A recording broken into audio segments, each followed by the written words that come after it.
ما تنسوش تشتركوا في القناه بتاعتي الاولانيه عشان قربت على 1,000,000 مشترك ولاني راجعه باذن الله.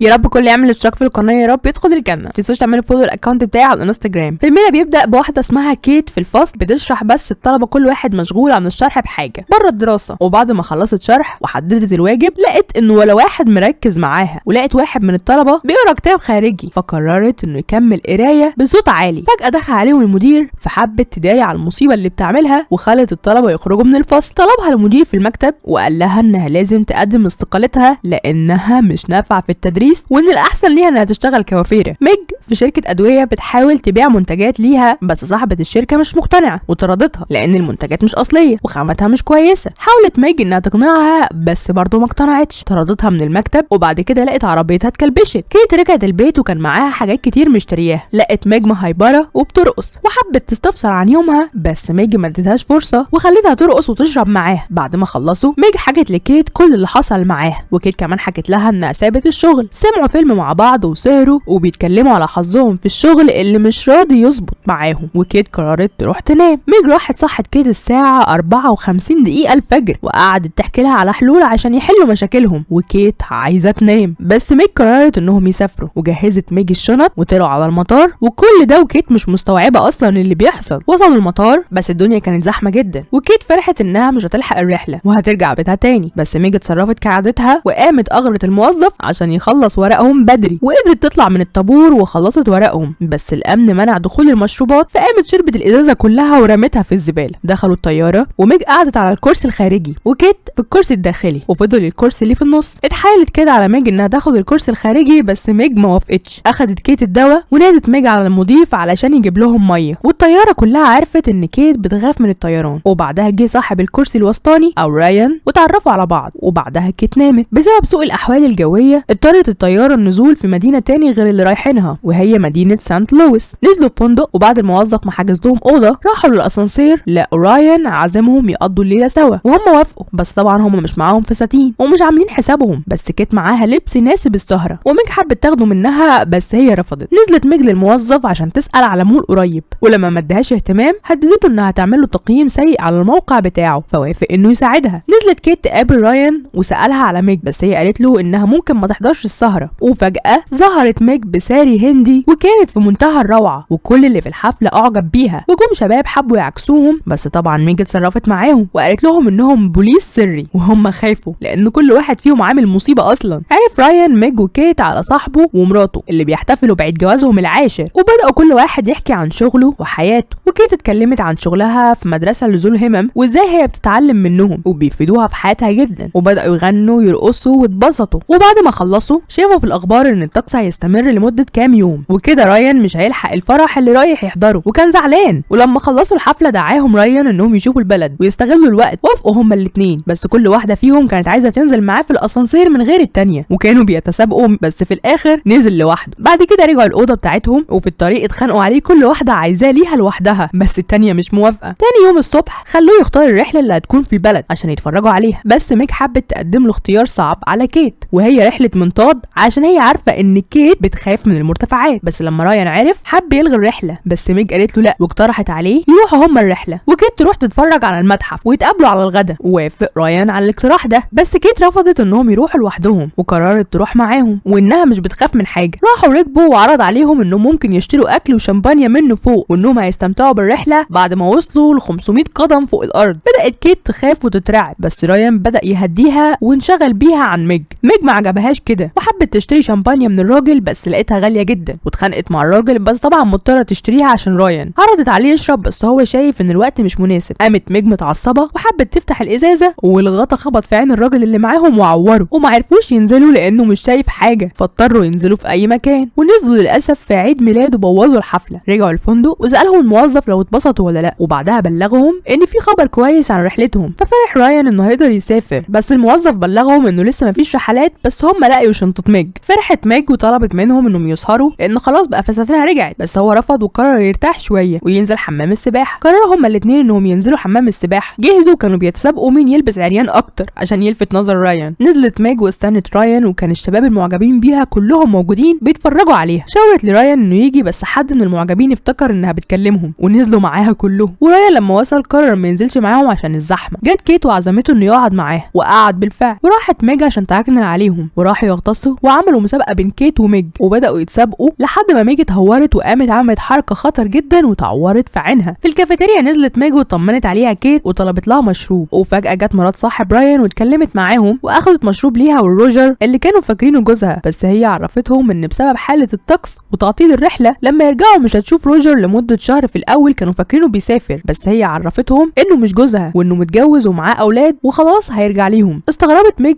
ازاي كنتوا بتحتفلوا بعيد جوازكم؟ قالت لها لا، وانهم بيحتفلوا بكل سنه بعلاقه حبهم، وانها بتحبه جدا ومستعده تعمل اي حاجه عشان يفضل معاها حتى لو هتنهي حياه اي حد. شافوا رايان واخد شنطه وماشي. راحوا يشوفوا ايه اللي حصل، لقوا انه قرر يسافر مع واحد بالعربيه عشان يلحق الفرح وما يتاخرش. استغربوا وحاولوا يمنعوه، بس هو كان مصمم. قررت ميج انها تسافر معاهم وكيت كمان، وصاحب العربيه قال لهم ان الرحله هتاخد 4 ايام. كانوا في الطريق وكانت اول استراحه بعد 17 ساعه سفر، وعشان الطريق ما يكونش ممل اقترح عليهم صاحب العربيه انهم يسمعوا اغاني، وبداوا يستمتعوا بالرحله ويسمعوا اغاني ويرقصوا. بدات ميج تغازل رايان وتعرض عليه منتجاتها وتعرفه بشغلها، ودهنت له نوع من انواع الكريم اللي بتبيعه. ما عجبش كيت وقامت ورتهم صوره لميج في الثانوي وهي حاطه خوذه على راسها، وعرفتهم ان كان عندها تشوه في راسها، والعيال في المدرسه كانوا بيعايروها وكانوا بيتنمروا عليها. كلهم ضحكوا بس ميج كانت متضايقه. نزلوا الاستراحه وكيت كان لازم تروح الحمام، وراحت تدور على حمام ولقيت راجل عجوز اداها مفتاح الحمام، ولما دخلت لقيت حمام قذر ومعفن، بس هي مضطره تستخدمه. وبعد ما خلصت حد خبط عليها، بس هي قالت له ان الحمام مشغول، وبعدها قامت تفتح الباب بس الباب مش راضي يفتح خالص، بس هي ميج اللي قفلته من بره عشان تضايق كيت. راحت ميج تجيب حاجه يشربوها هي ورايان، بس رايان حاول يهرب منها وعمل نفسه ان جاله مكالمه. جه صاحب العربيه حب يفتح مع ميج كلام، بس هي مستثقله دمه. رجع رايان وبداوا يتكلموا مع بعض، وكيت بتحاول تطلع من الحمام فاضطرت انها تطلع من الشباك وقعت من الزباله. كلهم راحوا يشوفوا ايه اللي حصل لها، وكانت مليانه قذورات. راحت فتحت الحنفيه وغسلت نفسها وكانت بتعيط. ركبوا العربيه عشان يكملوا طريقهم، وكانت كيت قاعده جنب رايان وقعدت تتمايص وتدلع عليه، بس ميج ما عجبهاش، فقررت تحط حبوب منومه في الشمبانيا وتخلي كيت تشربها، بس كيت ما رضيتش تشرب لا هي ولا رايان. بس صاحب العربيه خطف الازازه وشرب منها. حاولت ميج تمنعه بس هو اصر، وبعدها بفتره كلهم ناموا، وهو سايق بدا مفعول الدواء يظهر لحد ما نام هو كمان وخبط في لوحه اشاره والعربيه باظت. اضطروا ينزلوا في مكان لحد ما يصلحوا العربيه، بس وهم نازلين كيت لاحظت الحبوب في الازازه وعرفت ان ميج قصدت تنومها هي وزعلت منها جدا. نزلوا في فندق عشان يريحوا لحد الصبح وحجزوا اوضتين، بس اصلا كيت قررت تاخد اوضه لوحدها، وصاحب العربيه كان مدروخ على الاخر. هم في طريقهم لاوضهم ميج قالت لكيت انها مش عايزه رايان اصلا، وانها لو عايزاه ليها تاخده. راحت ميج البار وجالها صاحب العربيه حب يتكلم معاها، وهي المره دي سمحت له يقعد معاها واتكلموا كتير مع بعض، وميج بدات تضحك معاه وهو كان فرحان بكده جدا. وهو قايم قال لها على نوع شغله، وانه بيشتغل في الالماس بجميع انواعه سواء الحقيقي او المغشوش، وانه بيجيله ستات كتير خالص عشان ياخدوا منه الالماس، وانه بيحب الالماس رغم وجود انواع كتير، وانه يقدر يخلط كذا نوع مع بعض ويطلع حاجه جديده، وانه بيتمنى انها تزوره في المتجر بتاعه. كيت كانت لوحدها بتجيب حاجه تشربها، وجالها رايان وبدا يتكلم معاها وقضوا ليله مع بعض. وصحت كيت الصبح وهي مبسوطه وراحت تفطر، وجات لها ميج واعتذرت لها وقالت لها انها عندها اهم من رايان وانه ما فيهوش اي مميزات. وعرفت كيت ان ميج قضت ليله هي كمان مع رايان. بداوا يتخانقوا مع بعض وكسروا المكان خالص وخربوا الدنيا لحد ما صاحب المكان بلغ عنهم الشرطه، وصاحب العربيه اكتشف ان رايان اخذ عربيته من غير اذنه، والشرطيه حبت تعرف اي معلومات بس هم مش عارفين غير اسمه. بس صاحب العربيه اكتشف انه ضافه عنده على جوجل بلاي، واكتشفوا ان الفرح اللي هيحضره ده فرحه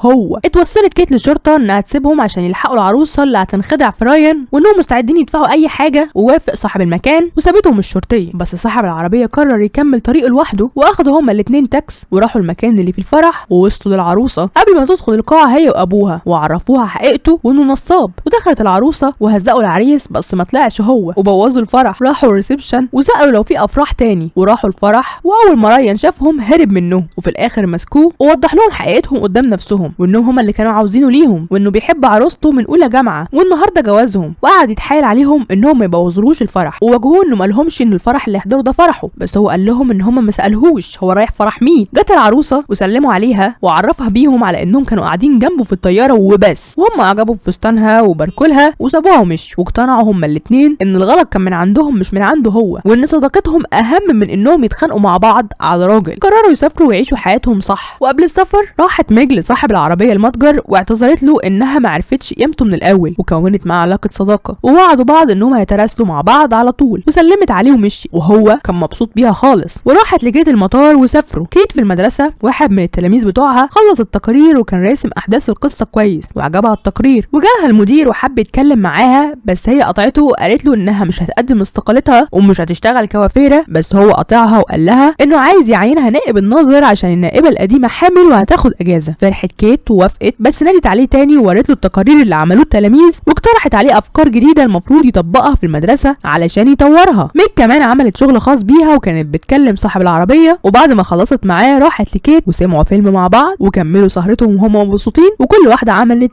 لنفسها مستقبل. وبكده احنا وصلنا لنهايه الفيلم. ما تنسوش تعملوا اشتراك في القناه بتاعتي الاولانيه والقناه دي عشان اقدر ان انا اكمل فيها، وفولو الاكونت بتاعي على الانستجرام. يا رب يكون الفيديو المره دي عجبكم. سلام عليكم.